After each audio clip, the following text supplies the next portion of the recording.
You ever feel like life isn't moving at the speed you expected? Like you're waiting for something, praying, hoping, believing, but it feels like nothing is happening. Maybe you've asked God for something, a breakthrough, an answer, a fulfilled promise, but days turn into months and months turn into years, and still silence.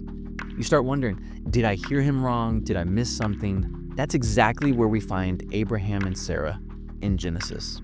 You see, this is a story of waiting, of frustration, of doubt, but ultimately, it's a story of God's perfect timing. In Genesis 17, God appears to Abraham and makes him an incredible promise. I will make you the father of many nations. And not just that, his wife, Sarah, will give birth to a son. Now, let's put this in perspective, okay? Abraham is 99 years old, and Sarah is 90. This isn't just unlikely, it's impossible. At this point right here, Abraham has been waiting for 25 years since God first told him he'd have a son. And in that waiting, the doubt creeps in. So when Abraham hears God say this, he literally falls on his face and laughs. But here's the thing, God is not bound by human limits. When God makes a promise, he keeps it. In Genesis 17:19, God says, Sarah will bear you a son, and you will call him Isaac. Isaac.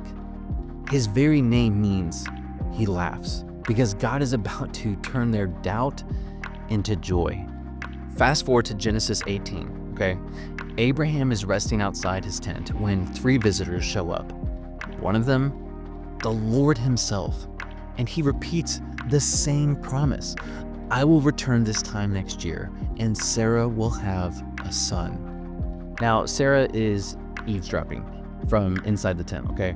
And when she hears this, she laughs, not out of joy, but out of doubt.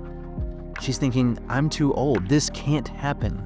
And then God asks one of the most powerful questions in all of Scripture. In Genesis 18:14, God asks, is anything too hard for the Lord? And then 1 year later, Genesis 21 happens, okay? Sarah gives birth to Isaac. The impossible happens. The long-awaited promise is fulfilled, and in that moment, the laughter changes. In Genesis 21:6, Sarah says, God has brought me laughter, and everyone who hears about this will laugh with me, because God always delivers on his promise. Isaac's birth wasn't just about Abraham and Sarah. It was a part of a greater plan. Through Isaac's family line, God was preparing the way for another promised son. But when the fulfillment of time had come, God sent forth his son. Galatians 4:4. Jesus, the ultimate fulfillment of God's promise. And just like Isaac's birth, Jesus came at the perfect time. So maybe right now, you feel like you're in the waiting room of life. Maybe you feel like God is taking too long. But I want to remind you, God sees you, God hears you, and God has not forgotten his promise to you. God is never in a rush, and he is never late.